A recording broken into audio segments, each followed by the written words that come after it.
Bavandimwe inshuti muduteze amatwi kuri uyu murongo wacu ibanga ry'ukwemera kirisitu Yezu akuzwe. Ni Padiri Cyprien Bizimana ubasuhuza.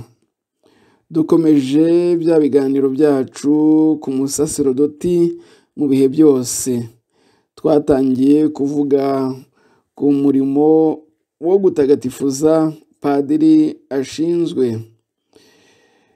Twanavuze ko uwo murimo wo gutagatifuza mu by'ukuri ari Kiliziya yawuhawe na nyirayo. None muri aka kanya reka turebe uburyo Kiliziya nayo ubwayo ituma abapadiri kugira ngo buzuze uwo murimo wo gutagatifuza imbaga ya Nyagasani.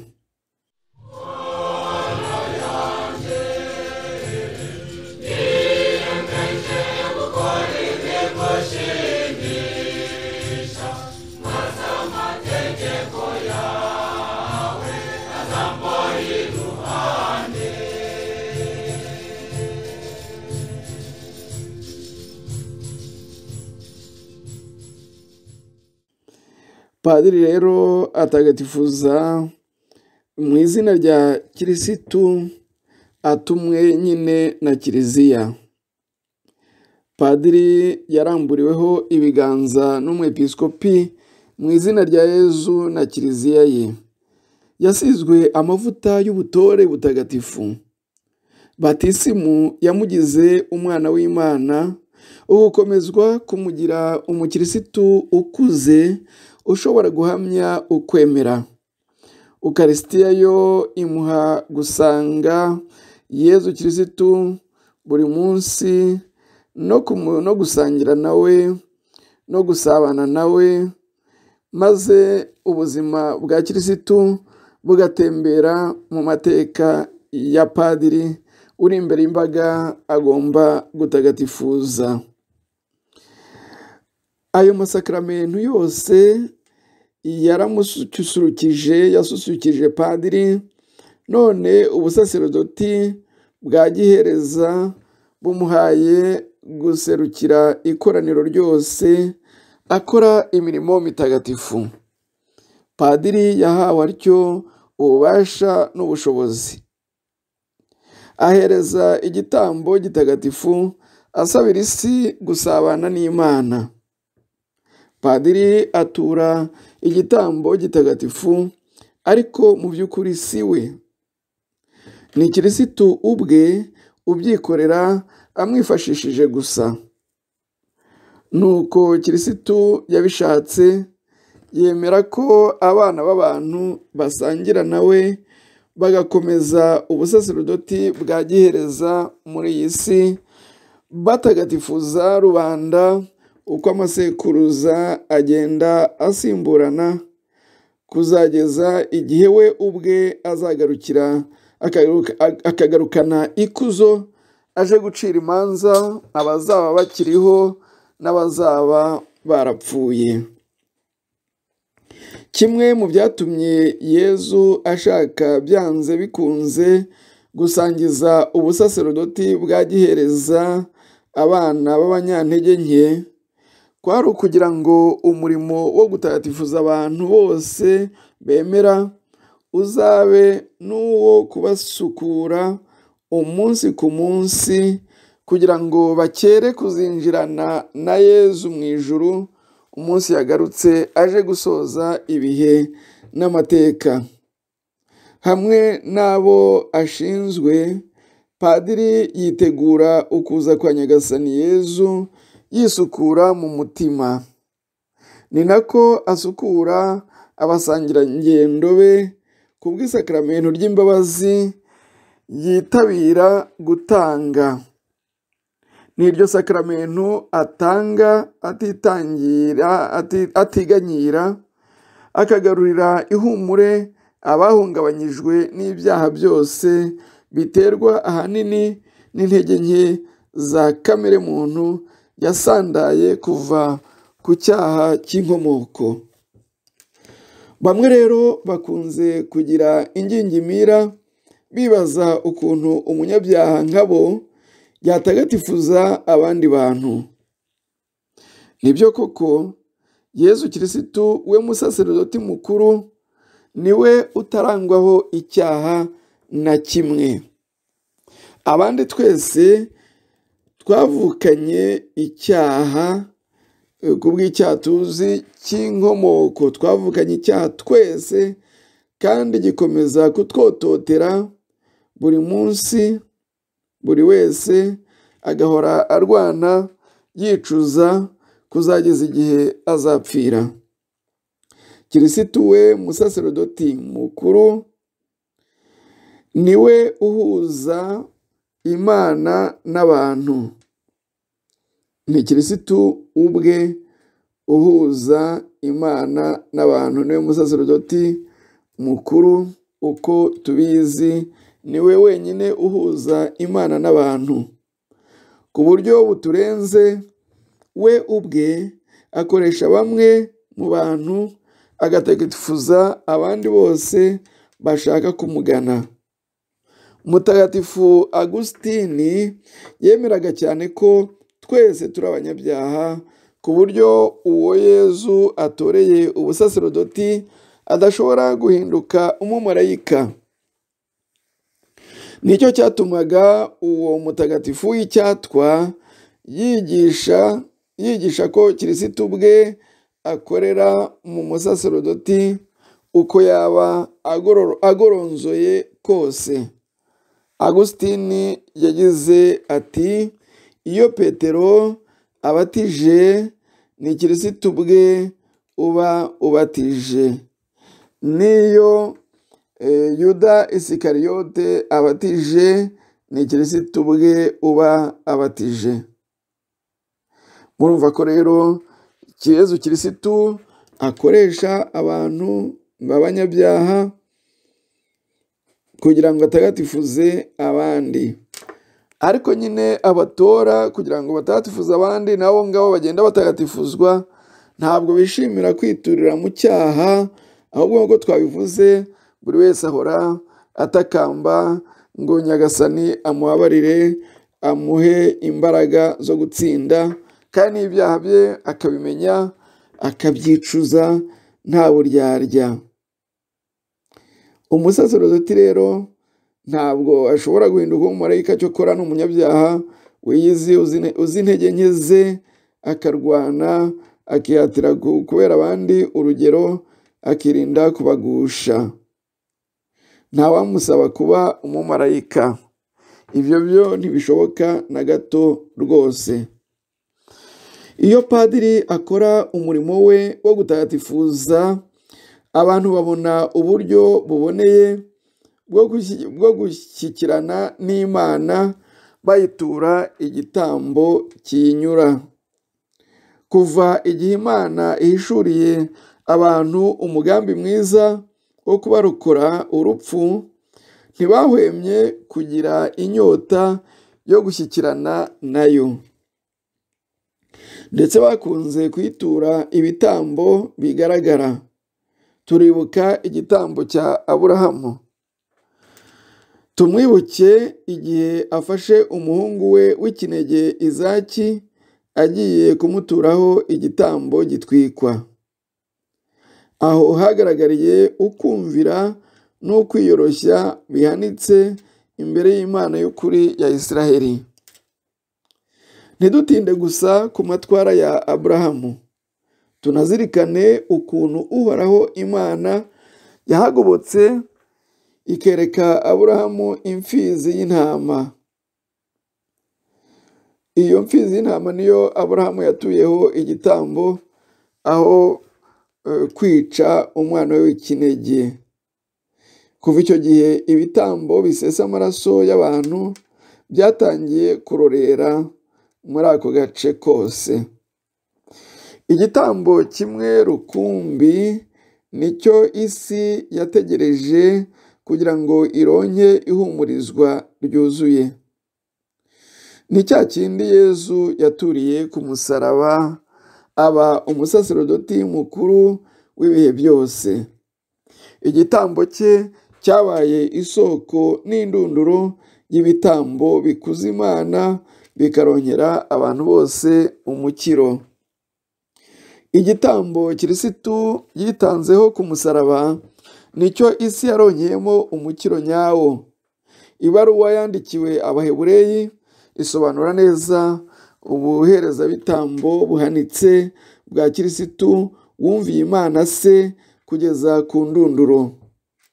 Iyo dusomye iyo baruwa yandikiwe Abahebureyi ku mutwe wa 8 kugera ku mutwe wa 10, amaraso ya Kirisitu wituye Imanaho igitambo kitagira inenge ku bwa Roho uhoraho niyo asukura umutima wa muntu agakira ibikorwa bitera urupfu akabaho asingiza Imana nzima.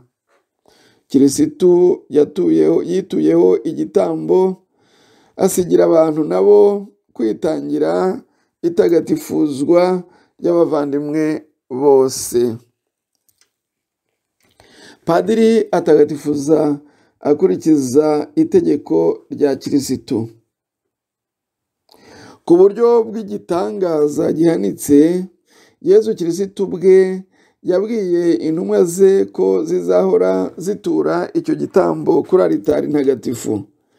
Iryo ni ibanga ry'Ukarisitiya Yezu yaremye ku wa 4 mutagatifu araye ari budupfire. Muri iryo sangira rya nyuma yafashe umugati awuvugiraho amagambo y'umugisha arawumanyura, nuko awuhereza abigishwa be avuga ati, iki ni umubiri wanjye ubatangiwe, iyi ni inkongoro y'isezerano rishya, mujye mubikora namwe bibe urwibutso rwanjye. Iryo tegeko Kirisitu yahaye intumwa ze rirubahirizwa. Kuva ku wa 4 mutagatifu kugeza uyu munsi, aho Kiliziya igeze haturirwa icyo gitambo gitagatifu cy'Ukarisitiya. Yezu ari muri Ukarisitiya. Padiri yiyumvamo ihirwe yo kumwegera no kumuhereza abandi. Icyo ni igitangaza Imana ubwayo yakoze. Gisubirwamo buri munsi uko Padiri atuye Ukarisitiya abikuye ku mutima buri munsi ayiturira isi yose.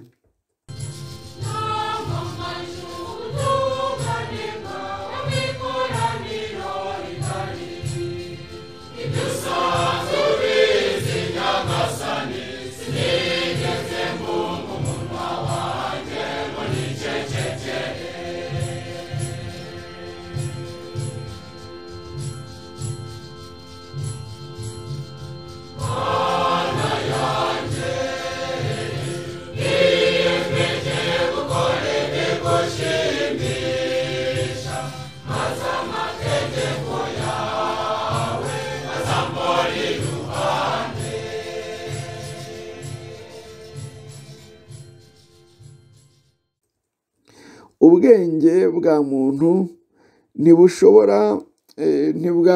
ntibwakwisobanurira neza ibitangaza by'Imana.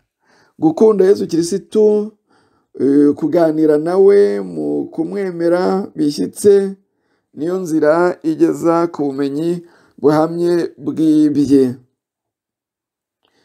Ese kuki Padiri nyine agomba gusoma misa buri munsi?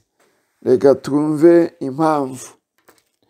Kuva Padiri abuhawe, yemera gutura misa buri munsi, ahereza roho ye Nyagasani, agahereza abayoboke bose, agasabira isi.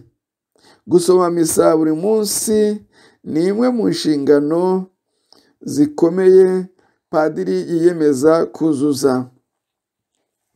Igitambo cya Kirisitu nicyo mukiro w'isi. Kirisitu yitangira isi buri segonda, buri munota, buri saha na buri munsi. Kirisitu yifuje ko amaraso ye akomeza kuhagira isi ibicumuro byayo. Niyo mpamvu Padiri aturira isi yose igitambo gitagatifu cy'Ukarisitiya. Niyo soko y'umukiro w'abantu, kuko Ukarisitiya ari umubiri wa Kirisitu. Igihe cya misa muri gahunda ya padiri ntikigomba kubura na rimwe. Ukarisitiya niyo moteri ya roho zacu. Ni Yezu ubwe witanga muri yo kubera urukundo rusukuye afitiye isi. Ukarisitiya nk'uko twabivuze ni umubiri wa Kirisitu. Ukarisitiya ni ifunguro rya ngombwa kugira ngo roho ibeho. Ukarisitiya ni zahabu nyayo mu buzima bwa padiri n'ubw'umukirisitu wese. Cyane cyane ariko padiri niwe ugomba kwita ku kubumbatira iyo zahabu, kuko niwe Kiliziya ya Yezu Kirisitu yahaye uwo murimo mutagatifu. Ukarisitiya ni isaro risumba ayandi yose. Ukarisitiya ni ubukungu butangaje isi yaronse. Roho Mutagatifu we uyobora imitima ahora asobanurira padiri uko agomba guhugukira igitambo cy'Ukarisitiya no kubaha umubiri wa Kirisitu. Misa ubwayo ni isengesho rihanitse, kuko muri yo Yezu aza ku buryo bw'ikirenga mu gitambo cy'Ukarisitiya. Kubera akamaro k'indashyikirwa Ukarisitiya ifitiye abantu, padiri ntakwiye kwirenza umunsi wose adatuye misa ntagatifu. Impamvu ikomeye yamubuza gutura misa ni uburwayi bukomeye cyane bwatuma atabasha no guhaguruka akabaho nta no kwinyagambura. Naho ubundi mu bihe byose padiri atura misa, Yezu akamwifashisha agakomeza gutagatifuza isi. Kubera ko misa ubwayo yihagije, padiri ayisoma igihe cyose, haba hari abantu yaba ari wenyine. Misa ntigira agaciro kubera umubare munini w'abayijemo. Igihe padiri yakwibwira ko ari wenyine mu misa, ko nta kigenda, ibyo byaba ikimenyetso cy'uko hari igipimo cy'ubuyoboke atarageraho. Mu bihe bya coronavirusi 19, padiri yagize umwanya wo kongera kuzirikana ku gaciro misa ifitiye isi. Mu gihe henshi bafunze za kiliziya, padiri yagombaga gutura misa arangamiye Yezu muzima muri Ukarisitiya, asabira abakirisitu n'isi yose muri rusange. Mu bihe bisanzwe guhimbaza Ukarisitiya ni ibirori byinjiye neza mu mico imwe n'imwe, bigahimbazwa mu mbyino nziza, mu byishimo bitagereranywa. N'ubundi misa ni ibirori bihire, kandi ibirori byose bihuza imbaga itabarika mu byishimo. Muri Afurika yacu tuzi ibirori icyo ari cyo. Abantu barizihirwa, bakabyina, bagasangira, bakanezerwa. Aho bishoboka, abariki bafasha padiri gutegura misa no kuyiryoshya, ariko cyane cyane buri wese azirikana ko misa ari umusabano n'umusangiro na Kirisitu uza kutubuganizamo ibyiza by'ijuru. Niyo mpamvu ari ngombwa gutoza bose kwegera Yezu bucece mu musabano nawe nta gushikagurika. Mu mushyikirano nk'uwo, umuntu yiyumvamo imbaraga avana muri iryo funguro ritagatifu. Niyo mpamvu padiri nyine afite inshingano, cyangwa se yagirwa inama yo gufata umwanya uhagije ku giti cye agashyikirana na Yezu Kirisitu, bityo byaba ngombwa ko nta birori, nta bantu nko muri ibihe bya coronavirusi ya 19 padiri uburyo atabura mu byishimo bye imbere gutura misa, kandi akaba ari uburyo bwo kwisabira, gusabira isi, gusabira n'abavandimwe be bose. Ukarisitiya, reka turangize ikiganiro cy'uyu munsi tuvuga nyine ko ukarisitiya ari ifunguro ritagomba kubura, ifunguro ritunga padiri. Numvikana ko tumaze kuvuga ko adashobora kwirenza umunsi wose adasomye misa, adatuye igitambo cy'ukarisitiya agirira umukiro w'isi n'abavandimwe be. Ngaho rero reka noneho dukomeze tuvuga ko ukarisitiya itunga padiri, tuvuga ukuntu ukarisitiya itunga padiri, nubwo nyine tuzi ko itunga bose. Ku buryo bukomeye padiri ahabwa ifunguro rimutunga muri ukarisitiya. Uko ayihabwa niko abona imbaraga zo kwitangira ingoma y'ubutungane. Uko ahabwa ukarisitiya ayisonzeye, atari ibi by'akamenyero, kirisitu amuba hafi mu mirimo yo gukenura imbaga. Inyota padiri agirira ukarisitiya ni nayo nyota y'ubutungane mu by'ukuri. Abakirisitu bakunze kugaragaza inyota yo guharanira ubutungane n'ubutagatifu. Iyo nyota ipimishwa abantu bahabwa amasakaramentu, igapimwa uburyo bahabwa amasakaramentu n'uburyo baba biteguye. Iyo padiri atanga amasakaramentu aba atagatifuza imbaga y'Imana ku bwa Roho Mutagatifu. Ni umurimo akorana umutima usenga kandi uciye bugufi imbere y'Imana. Birumvikana ko atawushobora, ntiyawushobora igihe cyose atabona imbaraga muri ukarisitiya, muri Yezu Kirisitu nyirizina. Padiri ntakwiye kwirirwa mu mirimo y'uruhuri, kabone n'aho yaba iyo gutagatifuza abandi mu izina rya Yezu, ngo yibagirwe roho ye. Agomba gutegurana umutima usenga ayo masakaramentu atanga, kandi nyine afite ibyishimo by'uko agaburirwa n'ukarisitiya avomamo imbaraga. Uretse misa, hari n'andi masengesho kiliziya yatoje padiri. Ayo masengesho amufasha gutagatifuza roho ye, kumuhugura kugira ngo yigiremo imbaraga za gitumwa. Hariho amasengesho ya mu gitondo n'aya nimugoroba. Ayo niyo y'ingenzi mu buzima bwa padiri. Ariko rero ubundi uko amasaha y'umunsi agenda asimburana, ni nako hari amasengesho kiliziya yeretse padiri ngo ajye ayavuga, amusabanye n'Imana, anasabire kiliziya n'isi yose.